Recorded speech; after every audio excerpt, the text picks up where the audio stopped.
नमस्कार, मी डॉक्टर सुप्रिया सराटे आपल्या सर्वांचे माझ्या यूट्यूब चॅनलमध्ये स्वागत करते.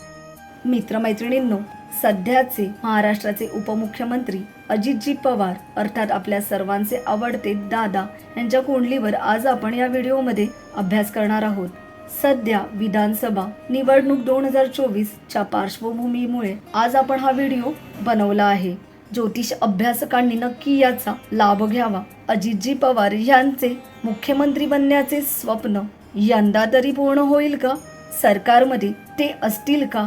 या सर्व प्रश्नांचा आढावा आपण त्यांच्या कुंडलीतील सध्याची ग्रहस्थिती, महादशा यावरून पाहणार आहोत. चला तर जाणून घेऊया कुंडलीतील ग्रहस्थिती. मित्रमैत्रिणींनो, अजितजी पवार अर्थात सर्वांचे आवडते दादा यांच्या कुंडलीत कन्या लग्न असून कुंभ रास आहे आणि धनिष्ठा नक्षत्र आहे. लग्नी राहू असून लग्नेश कर्मेश बुध हा लाभात वैश रवीशी युती करत आहे. लाभस्थानी बुध, हर्षल, रवी हे ग्रह आहेत जे राजयोग दाखवत आहेत. भाग्येश शुक्र व्ययात पराक्रमेश मंगळ व अधिकार देणाऱ्या प्लुटोसह विराजमान आहे. मित्रमैत्रिणींनो, राजकारणाचा कारक ग्रह राहू याच्याशी हा लग्नेश कर्मेश बुध व सत्ता देणारा रवी याच्याशी राहूचा लाभयोग होत आहे, ज्यामुळे दादांना राजकारणात यश लाभले. गुरु हा शुक्राच्या तूळ राशीत धनस्थानात विराजमान आहे आणि हा नेपच्यूनशी युती करत आहे. त्यामुळे दादांना बऱ्याच वेळा फसवणुकीचा सामना करावा लागला. मित्रमैत्रिणींनो, सध्या अजितदादांना बुध महादशेत राहू अंतर्दशा चालू आहे, जी मे 2026 पर्यंत असणार आहे. दादांचा स्पष्ट वक्तेपणा, प्रशासकीय कौशल्य, वक्तशीरपणा, उत्तम राजकारणी यामुळे दादा जनतेमध्ये लोकप्रिय आहेत.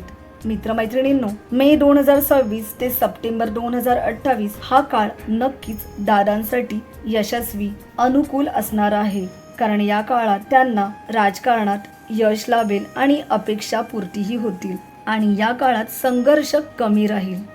मित्रमैत्रिणींनो, 15 नोव्हेंबर 2024 पासून शनी मार्गी झाला आहे आणि हा शनी षष्ठ स्थानातून गोचर करत आहे.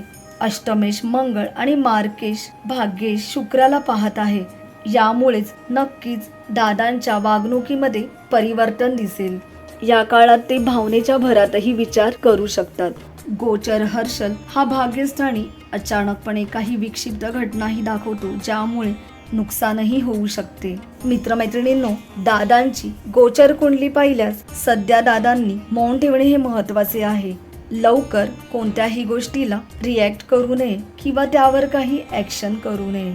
मित्रमैत्रिणींनो, दादांच्या मूळ कुंडलीच्या चंद्रावरून गोचर शनीचे भ्रमण होत आहे, जे व्ययस्थानात असल्याने भावनेच्या भरात कोणतेही चुकीचे निर्णय घेतले जाऊ शकतात. त्यामुळे बोलताना नियंत्रण ठेवणे या काळात महत्त्वाचे राहील, नाहीतर नुकसान भोगावे लागेल.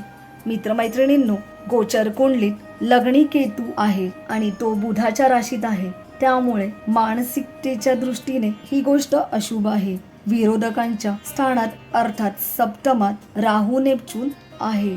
राहू हा राजकारणाचा महत्त्वाचा ग्रह आहे, जो विरोधकांच्या स्थानात आहे. मित्रमैत्रिणींनो, लाभस्थानातील अष्टमेश मंगळ व लाभेश चंद्र यांचा केतूशी लाभयोग झाला आहे, ज्यामुळे लाभ मिळताना मानसिक सौख्य राहत नाही आणि मनाला वेदना होणाऱ्या घटना घडतात. इथे मंगळही नीच आहे व चंद्रयुतीमुळे बिघडला आहे. गोचर कुंडलीत लग्नी केतू हा बुधाच्या कन्या राशीत आहे, ज्यामुळे निर्णय चुकीचे होऊ शकतात आणि निर्णय घेताना काहीतरी मानसिक त्रास होऊ शकतो. विरोधकांच्या स्थानात अर्थात सप्तमात राहू नेपच्यून आहे. हा राहू राजकारणाचा कारक ग्रह विरोधकांच्या स्थानात बसला आहे आणि नेपच्यून युतीत आहे, त्यामुळे काहीतरी गूढ विरोधकांच्या बाबतीत इथे नंतर दिसून येईल. मित्रमैत्रिणींनो, लाभस्थानातील अष्टमेश मंगळ व लाभेश चंद्र यांचा केतूशी लाभयोग होत आहे, ज्यामुळे लाभप्राप्ती होतानाही मनाला वेदना होऊ शकतात. इथे मंगळ नीच आहे, जो चंद्रयुतीत आहे, त्यामुळे जनतेला खुश करण्याचे बरेच प्रयत्न असूनही जनतेचा पाठिंबा दाखवत नाही. मित्रमैत्रिणींनो, गोचर गुरु व शनीचा इथे केंद्रयोग होत आहे. हे एक अशुभ दिसत आहे. मित्रमैत्रिणींनो, सत्तेचा कारक ग्रह रवी व शनी यांचाही गोचर कुंडलीत केंद्रयोग होत आहे. गोचर राहूच्या वेळात शनी विराजमान आहे. गोचर शनीचा गोचर मंगळ जो पराक्रमेश आहे व लाभेश चंद्राशी षडाष्टक योग होत आहे. भाग्येश शुक्राशी राजकारणाचा कारग्रह राहू यासह केंद्रयोग होत आहे. मित्रमैत्रिणींनो, अशा प्रकारच्या ग्रहस्थितीमुळे दादांना यावेळेस यश मिळेल असे दिसत नाही.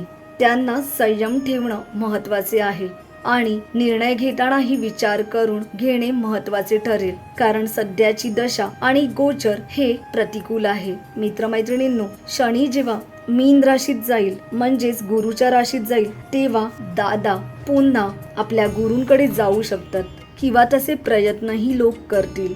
29 मार्च नंतर ही परिस्थिती प्रबळतेने दिसून येईल. या काळात ते भावनिक होऊ शकतात, कारण शनी हा कर्माचा कारक आणि न्यायदेवता आहे. शनी मार्गी 15 नोव्हेंबरला झाल्यामुळे या सर्व स्थितींमध्ये बदल होत आहे. मित्रमैत्रिणींनो, शनी हा दादांच्याच कुंभ राशीत गोचर करत आहे, जे षष्ठ स्थानातून होत आहे. या शनीचा केतूशी षडाष्टक योग होत आहे. मित्रमैत्रिणींनो, अशा प्रकारे पाहिल्यास मुख्यमंत्री पदासाठी ही कुंडली अनुकूल दिसत नाही. दादांच्या पक्षालाही जास्त संख्याबळ मिळेल असे वाटत नाही. यापुढेही पुढचा व्हिडिओ पाहायला विसरू नका, ज्यामुळे पुढे येणाऱ्या व्हिडिओमध्ये आपल्याला नक्कीच कळेल की कोण मुख्यमंत्री बनेल. धन्यवाद. मित्रांनो, आपल्याला आमचा व्हिडिओ आवडला असेल तर नक्की लाईक करा, शेअर करा आणि चॅनलला नवीन असाल तर सबस्क्राईब करायला विसरू नका. धन्यवाद.